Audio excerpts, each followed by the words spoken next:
j'espère que vous allez bien. On se retrouve pour un C'est lundi que lisez-vous. La semaine dernière j'ai pas mal lu. Donc j'ai commencé avec le théorème de Cupidon de Agnès Abécassis, qui est un livre donc, de chick lit, genre que je ne connaissais pas, que j'avais envie de découvrir. C'est plutôt pas mal, c'est une lecture assez légère. J'ai rigolé pratiquement tout au long du livre.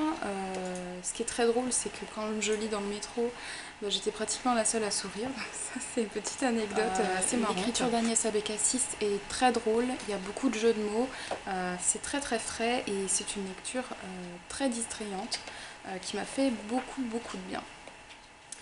Ensuite, j'ai lu donc La ferme des animaux de George Orwell, donc en version numérique. J'avais annoncé, je crois,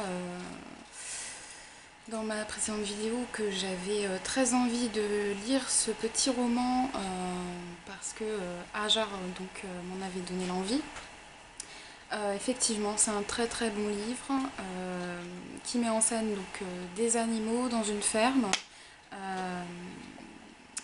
qui en fait se révoltent contre leur maître, contre le fermier, Monsieur Jones, et qui vont instaurer en fait une république entre guillemets des animaux, mais ça va pas du tout se passer comme prévu. Et en fait, c'est un livre qui fait la satire de l'Union soviétique et dans laquelle on retrouve énormément de références à l'histoire soviétique.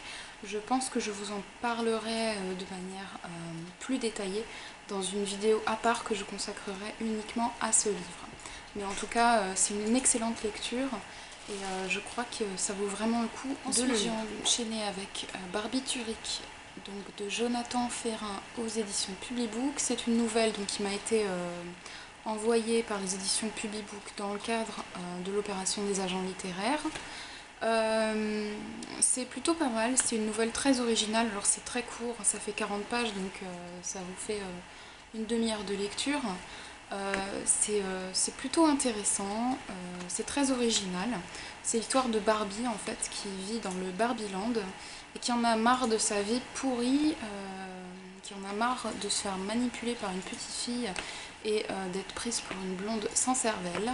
Et donc elle décide de changer de vie et par là elle commence en tuant, en organisant l'assassinat de son amant Rick.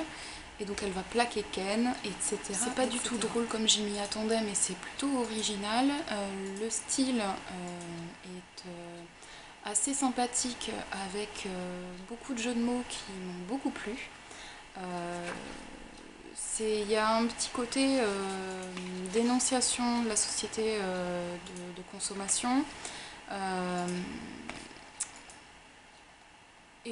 Voilà, c'est plutôt une lecture sympathique. Voilà, c'est pas un coup de cœur. Voilà. Si vous avez envie de le lire, ça se lit quand même plutôt bien. Par contre, je dois vraiment déplorer les fautes d'orthographe et les fautes de ponctuation. C'est pas la première fois que je trouve des fautes comme ça dans un roman Publibook. Donc je me demande si c'est une erreur de l'éditeur. Mais là, il y a des fautes d'orthographe qui sont vraiment impardonnables. C'est un bon petit texte assez sympathique, très original, et c'est ce que je retiendrai de Barbiturique. Ce que je lis en ce moment, je n'ai rien commencé parce que j'ai fini en fait Barbiturique aujourd'hui. Enfin, je l'ai commencé et terminé aujourd'hui. Et donc du coup, je me suis pas encore décidée sur ma lecture à venir. Donc j'hésite entre 3 livres. J'ai envie de légèreté, j'ai envie soit de chick lit pour commencer à connaître un peu mieux ce genre, soit de thriller ou de polar. En tout cas, j'ai pas envie de me prendre la tête.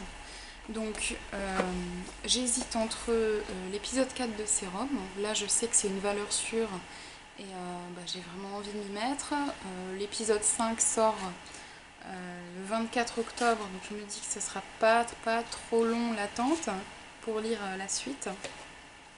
Donc voilà, j'ai le choix entre Sérum, l'épisode 4, J'ai sorti également Un employé modèle de Paul Cleave, qui a reçu donc le prix des lecteurs du Salon du Livre de Saint-Maur en poche 2012, qui paraît-il est un excellent roman, donc pourquoi pas.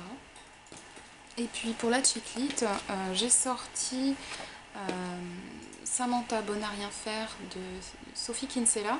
Alors je sais pour avoir regardé les vidéos de French Orchidea que c'est une valeur sûre et que c'est un roman qui est idéal pour commencer quand on ne connaît pas la chiclite. Donc là mon cœur balance entre les trois.